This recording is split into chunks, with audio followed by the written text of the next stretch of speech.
सिजावल में रिटायर्ड उस्ताद पीरसन अब्दुर्रज़ाक कहराई पंहिंजी ज़मीन ते कब्ज़े ऐं खाते में जालसाज़ी थियण ते गिची में सतो फार्म पाए रेवेन्यू खाते जे अमलदारनि ज़मीन ते मुबैना कब्ज़ो कंदड़नि ख़िलाफ़ अनोखो एहतजाज कयो।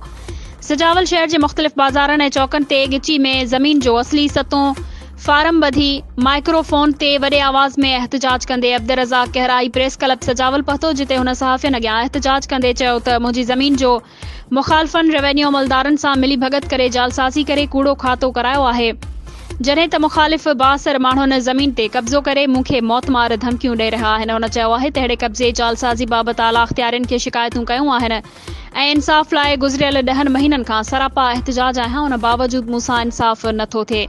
ज़मीन ते कब्ज़ो कंदड़नि मूंखे हिरासा करण लाइ मौतमार धमकियूं ॾेई रहिया आहिनि। हुन आला अख़्तियारियुनि खां तहफ़्फ़ुज़ ऐं इंसाफ़ जो मुतालबो कयो आहे।